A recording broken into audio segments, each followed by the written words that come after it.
I'm Elex Michaelson. This week, the issue is vaccinating California. Major changes in the strategy of who gets vaccinated and when, and what that means for businesses reopening.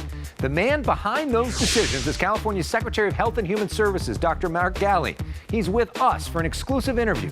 Plus, the issue is reforming the police. Ayes are 220, the nays are 212. The bill is passed. This week, the House passing the George Floyd Justice in Policing Act. Negotiations now underway with the Senate.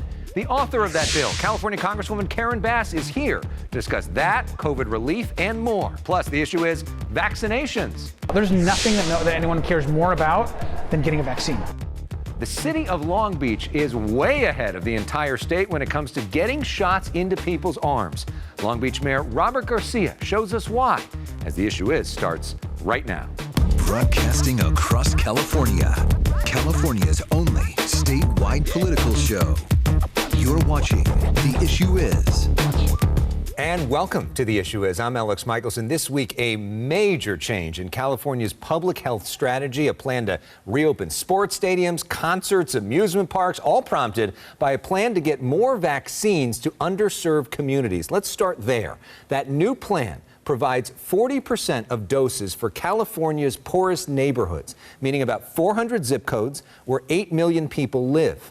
When those folks are vaccinated in greater numbers, it will make it easier to reopen businesses like indoor restaurants, movie theaters, and gyms. With us now, one of the key architects of that strategy, Dr. Mark Ghaly, is Governor Newsom's Secretary of Health and Human Services. His background is in public health and as a pediatrician. He's also the father of 4 kids. Dr. Ghaly, welcome to The Issue Is for the very first time. Great to have you. Great. Thanks for having me, Alex. All right, so let's start with the new vaccine strategy. This is a big deal for the state. How exactly is this going to work, and why now? Why is this so needed now? Look, the communities that have burdened the greatest proportion of COVID-19 hospitalizations and deaths are those in these zip codes that we're targeting. So making sure that we more effectively get vaccine into the arms of those who live in these communities is a key strategy. And it's not just to protect those communities, but we know that transmission in certain parts of the state, those communities in particular, we talk about them as the lower quartile healthy places index communities, largely Central Valley, a lot in Southern California, LA region.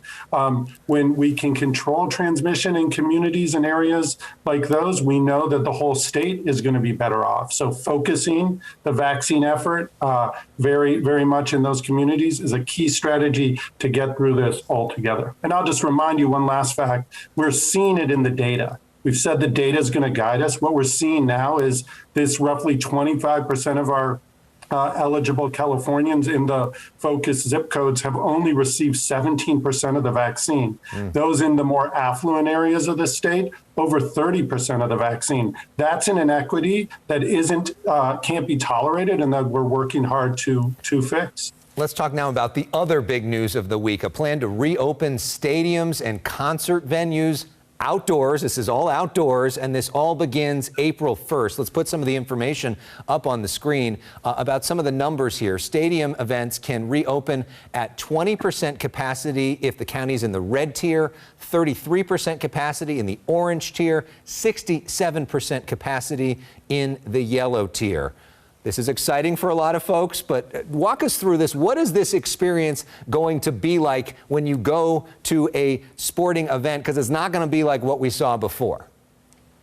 Yeah, I see this as an opportunity for us to basically wrap a bubble around a group of fans from the same household that go and get an outdoor experience of something that so many people have missed. They'll sit in seats pretty far away from others. They'll be asked to keep their mask on. They'll be helped in and out of the stadium. Concessions will be very different than normal. Not get out of your seat whenever you want to go up to the concourse and buy, garlic fries or a soft drink. There'll be a lot of controls on how fans come in and out.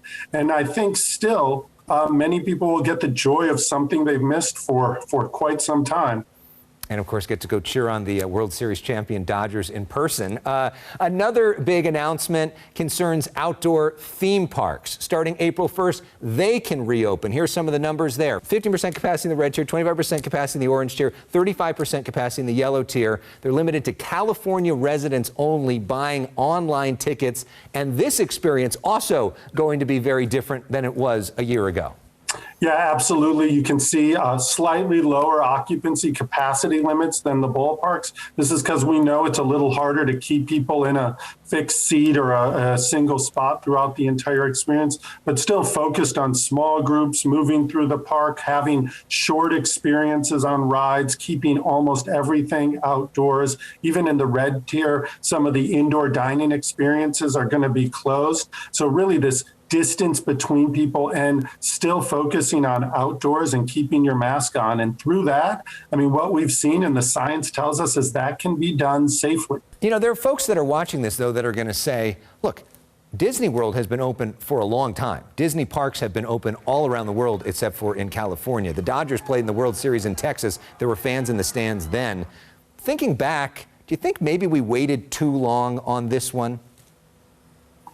You know, I don't think so. We saw the winter surge was really, really hard on California. We saw hospitals full, and anything that might have added to that or made it a little worse, I think, cost lives. Our focus has always been on saving lives. I think that we're getting to the place where now the evidence that things can be done safer outdoors, the advent of vaccines, 3 high-quality vaccines that are getting out into the communities, and really these downward trends in the numbers put us in a place where we can begin to do this. You know, there's some Laker fans watching this, some Warrior fans watching this right now. They want to go back inside to watch a basketball game or other indoor events. What's the timetable like for that?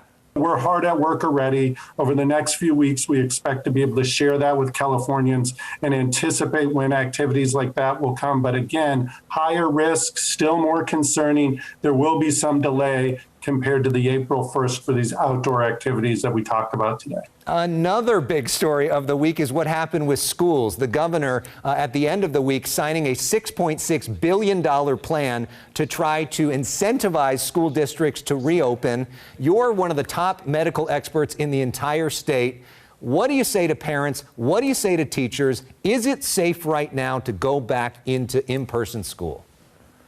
The overwhelming evidence shows with the protections that California not only has put in place, but insists on being in place, that we won't let schools operate without them, that schools can be operated in a very safe way. And I would say not only can they open, but they should open. But you know well that there are teachers unions up and down the state that say we will not go back unless all of our teachers get their second dose of vaccine. Timetable wise, that could be a month and a half out. What do you say to them? Well, I mean, we're working to make sure that they have all of the questions they've answered about what the vaccine does and doesn't do, why there's a chance to come back to in-person education in a safe, low-risk way with the current mitigating strategies even before that second dose of the vaccine is given. And we believe we're going to make some inroads. It's not going to be perfect, but, you know, little by little, and we've seen it throughout this pandemic, the more we show that things can be done safer and lower risk, the more likely people are going to do that. A final sort of big picture question. You know that there's some Californians that are frustrated by the state's response. The governor now facing a recall largely because of this. You work with him closer than just about anybody. And I'm wondering if you can take us behind the scenes for a bit and just talk to us about any perhaps misconceptions you think that are out there about him, what he's like, and what he's done on this. Well, I mean, first and foremost, he's a leader that is going to follow the science and the evidence and work hard to make sure that we implement that in a state of 40 million people in a thoughtful way. And I think we enter today with that in mind, as we have on almost every day of this pandemic response, and we'll keep carrying that forward. And just lastly, I know there's been a lot of sort of tough news that you've had to deliver over the last year. It does seem like, although we got to keep wearing the masks and keep doing our part, things are significantly getting better. I mean, they certainly are. The advent of vaccines, the improvement in our data and numbers, and just what we've learned, I think, allows us to do things differently. And I certainly appreciate all your viewers and all Californians' input and help to get us here. Well, Dr. Mark Ghaly, thank you so much for taking out some time on a very, very busy time for you and the state leadership, and great to have you here on The Issue Is. Yeah, thanks so much for having me. Up next, Congresswoman Karen Bass is with us to talk about reforming the police, passing COVID relief, and more on the week that her signature legislation passed in the House. But first, a reminder to log on to our website for more content, including podcasts. Just go to theissueisshow.com. This week, Congress has been busy on some of the biggest issues of our time, one of them being COVID-19 and a $1.9 trillion relief plan. Another issue, policing and race, with the House passing the George Floyd Justice in Policing Act, authored by my guest this week. Congresswoman Karen Bass is a Democrat from Los Angeles and the past chair of the Congressional Black Caucus. Congresswoman, welcome back to The Issue Is. Thank you. Thanks for having me on. Let's start with the biggest issue, which is, of course, COVID. What does that relief actually mean for the average Californian watching this right now?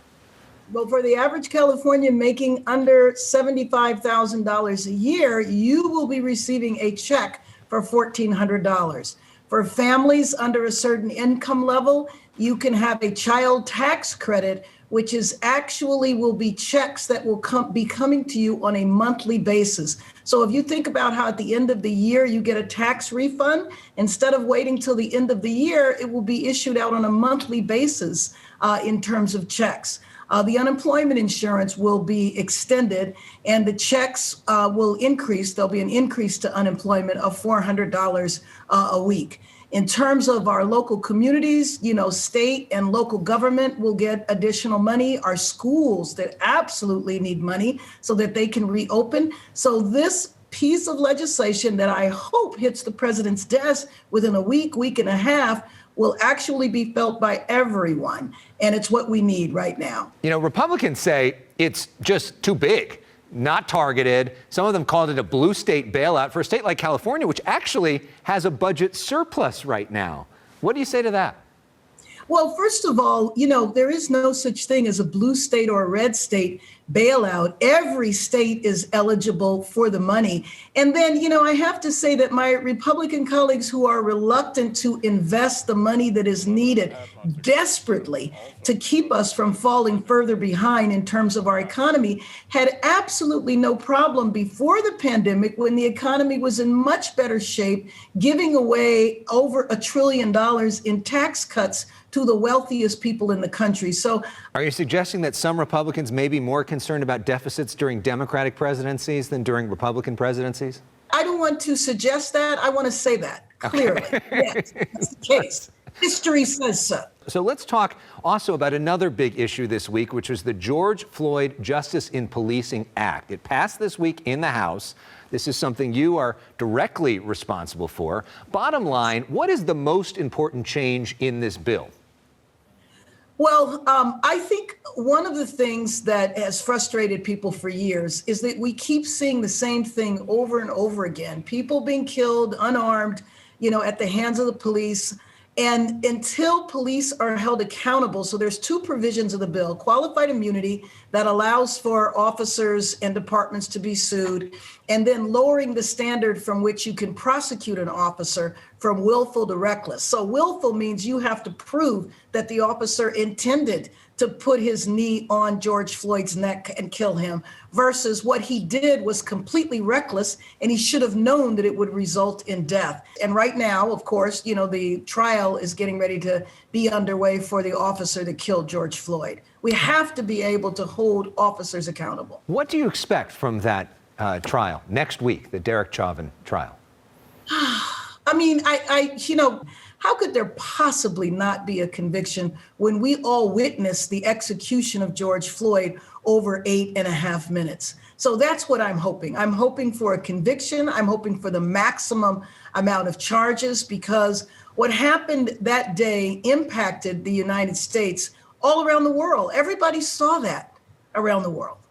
So let's talk for a moment more about your legislation, though. It passed the House. Now it heads to the Senate. Last year, when Republicans were in control of the Senate, it didn't really go anywhere. Now you've got a Democratic majority Senate, but just barely. What's the status of negotiations right now, and what is that bill potentially going to look like? What kind of changes could we see?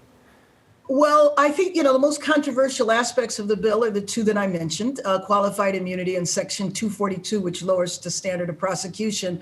We will begin meeting in a bipartisan way on Monday evening. And so what I imagine will happen will be members of the House, both Democrats and Republicans, will go through it with a fine-tooth comb, and hopefully we'll be able to reach some areas of compromise. Our negotiating partners in the Senate is Senator Tim Scott from South Carolina and Senator Cory Booker from New Jersey.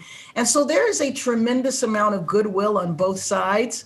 And I believe that we're going to be successful. I do. All right, let's end on something fun, because we like to have fun on this show, Congresswoman. So let's play personal issues. This is the game where we put 30 seconds up on the clock. And since we got a lot of good news when it comes to COVID, it seems like we're starting to come out of our quarantine slowly, correctly, with masks and everything, but the world seems to be going in the right direction. I want to ask some questions about your COVID experience, although I know you've been working the entire time, but some questions about what maybe you've learned during COVID. So here we go. Ready? 30 seconds. Favorite show that you've binge watched during COVID? Oh gosh, there's so many of them. Lumpin is the latest one. Lupin. Okay. On Netflix. Favorite book you've read? A book about Africa and the United Nations, actually. A history of the United Nations. Sounds like a light read. Favorite meal to cook? Blackened salmon and spinach. Congresswoman Karen Bass, always a pleasure. Thanks for sharing your views. Thanks for having me on. When we come back, folks in Long Beach feeling brand new after getting their vaccines. We head to the LBC to find out why they're distributing vaccines so much faster than everyone else. And speaking of the vaccine, this week, Dolly Parton got a shot of the Moderna vaccine after she donated $1 million to those researching it. She even changed the lyrics to one of her signature songs. Vaccine, vaccine, vaccine, vaccine. 'Cause once you're dead, then that's a bit too late. You've been doing this. You've been leading demonstrably. All the data bears that out in terms of... California Governor Gavin Newsom has long called Long Beach's vaccine distribution a model. We were with him this week as he returned once again to the LBC to find out how they're almost done vaccinating college professors when others are barely vaccinating elementary school teachers.